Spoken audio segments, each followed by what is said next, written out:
Well, the world is getting smaller. There is no doubt about that. These days, if you want to know how much violence has really increased on the streets of Cairo, or how people in Pakistan feel about the country's relationship with the U.S., or about the best new restaurants in New York City, it's easy to pull up Twitter on your computer, your phone, your iPad, and get some answers.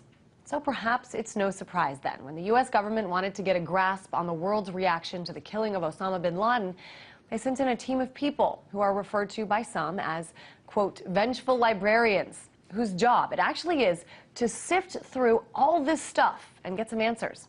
So if you're wondering, they were able to find out that tweets written in Chinese and Urdu, the language of Pakistan, were pretty negative, whereas tweets written in English, even by people who said they were non-President Obama supporters, said it was a great move. Now, the U.S. government is using Twitter and Facebook. This is just one example, but they're using these social media sites to keep their eyes on the U.S. It's a new time we're in, so I think it's something that's worth a conversation. Let's go to radio host Alex Jones in Texas to get his take on all of this. Well, hello there, Alex. Let me ask you something. Isn't the government just doing its job by wanting a better understanding of public opinion? The public, after all, are the people that they're supposed to be serving. Well, the corporate interests that have hijacked the United States, England, and much of Europe do want to know what people's concerns are so they can better package propaganda to try to neutralize opposition. But that's not working. Congress has a 9% approval rating, the lowest in history. And so this is all part of a larger spying program so they can gauge mass movements and try to hijack them, try to control them, try to predict mass movements and get ahead of trends. The ruling class is, trying to buck public sentiment and common sense, and so they're using these systems to data mine. But it's not just that. Cable companies sell the surfing habits of their customers. Computer companies have been caught doing the same thing. This is only the tip of the proverbial iceberg. But Alex, I mean, if you say that they're trying to get ahead of movements and really understand things before they happen, why were so many governments, including this one, so surprised about what happened in Egypt, for example? I don't think they were surprised. They sent in, one of the top guys at Google to help run the thing 3 weeks before it even kicked off. They sent in whole teams of people. They knew that when they raised commodity prices to a certain point in countries where half the population makes less than $2 a day and more than half their money is spent on food, that it's going to trigger rebellion. Then they try to steer the rebellion that's already coming. It's kind of like a surfer, seeing a big wave coming in and then trying to ride it. That's basically what these over-the-horizon Google-type systems are basically crystal balls that allow the social engineers to ride these different waves to fortune.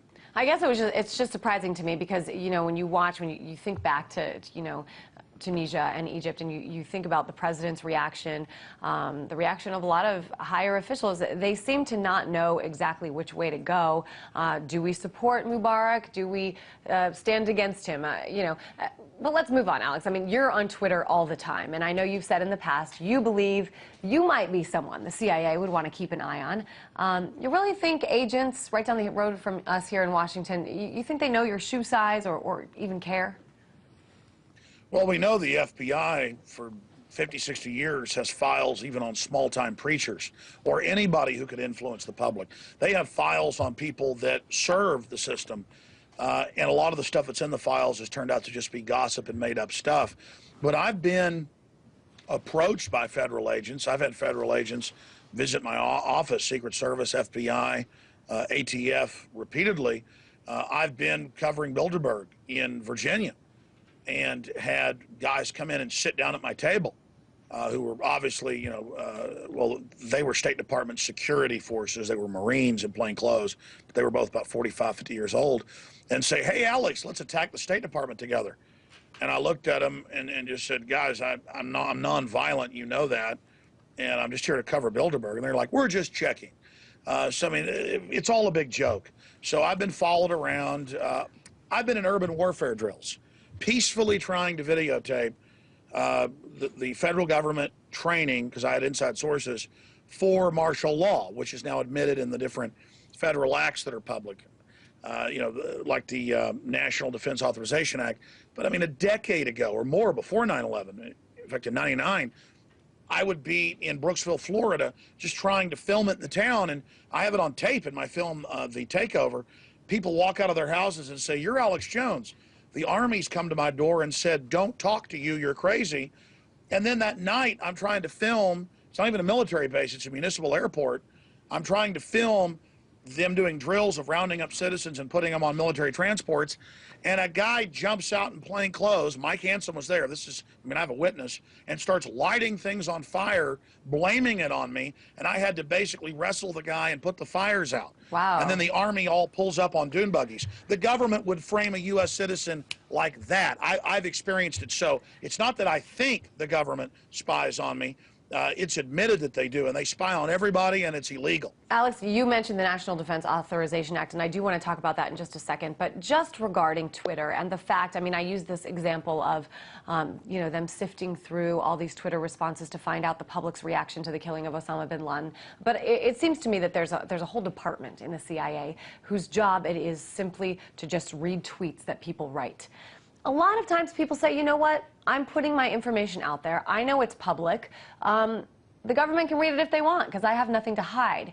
What do you have to say to people like this? I mean, is there a broader concern? Well, there is, because this is just one aspect of it, of public data mining, where people go put their personal stuff on Twitter or Facebook, and average criminals rob them. I mean, this is an issue not just with government. And as you said, government is trying to gauge what people thought of the bin Laden story, that from the research we've done was as phony as a $3 bill. I mean, burying him at sea, and he wasn't in a firefight, and the helicopter blows up, and then the rest of the SEALs who were in on the raid, their helicopter blows up later. I mean, speaking of CIA, I've talked to high-level people in the CIA who are currently in there saying that bin Laden died many years ago of kidney failure. I've talked to former State Department officials who have said the same thing. So it's not just gauging the response to bin Laden being killed. They were gauging if the public was buying the ridiculous Aesop's fable, or is the Keebler elf real, is the Easter Bunny real, is Santa Claus is real. But you notice in these terms, they have drill in there, and they have the word illegal alien. They're monitoring folks that don't want wide open borders and aren't traitors. They're monitoring people that are aware that government and corporations use drills to cover up real false flag terror attacks or frame-ups that they're going to run. And time again, since we've discovered that 9/11 had drills of the same targets being hit, 7/7 in London had drills of the same targets being hit, they do this drill business over and over and over again to cover real operations. Same thing with the Norway shooter. And so they're wanting to know what we know about their drills. Well, you talk about monitoring, and that, of course, brings to mind, for me at least, the Patriot Act. I mean, how much things have changed since 9/11. The government really putting into writing these laws that give them permission legally to monitor people. You mentioned this before, and I want to talk about it, the National Defense Authorization Act. This was passed by both houses of Congress. And I know you had Congressman Ron Paul on your show recently. Ron Paul, of course, running for president, has a pretty amazing following in some parts of the country. And I want to just play a little bit of what he told you on your show about the NDAA and then talk about it. This is a giant step. This should be the biggest news going right now. It's literally legalizing martial law. This step where they can literally arrest American people, American citizens, and put them away without a trial. And you heard Lindsey Graham say, well, if they ask for a lawyer, tell them no lawyer for you. I mean, that is arrogant and bold and dangerous. Let's hope and pray that we can get that kind of stuff reversed. So, Ron Paul, I mean, such an interesting candidate. I know you've talked about him at length. We've talked about him at length. He is somebody that I would suggest really is offering change. Whether you like it or not, he is offering big change, much bigger, I would argue, than President Obama. Talk a little bit about his stance on things like the Patriot Act and the NDAA, and how you think that that bears for him in, this candidacy, this GOP nomination. Well, again, thanks for having me on, and thanks for having the courage to cover these real issues. I really appreciate that from you, Christine, and RT as well. Look, Ron Paul for 30 years has warned about this slow slide towards despotism, towards classical tyranny. Every society that goes in this direction ends up in the same place. And we're now following that path. And if you read the NDAA, it says the military can operate domestically. That had previously been illegal. I mean, that's like North Korea or Mexico or something that has the military on the streets. And it says citizens can just disappear into a black hole. I mean, not even the darkest times of Stalin did they actually put it on paper that you could disappear into a black hole. They just did it. In the darkest times of Hitler, they didn't just, put it on paper. They just secretly did it. Same thing in every other authoritarian regime. They're actually putting this on paper and then admitting that it's for U.S. citizens. And yeah, 10 years ago, you talk about warrantless wiretapping. People, oh, that's not happening. Now, oh, of course it is.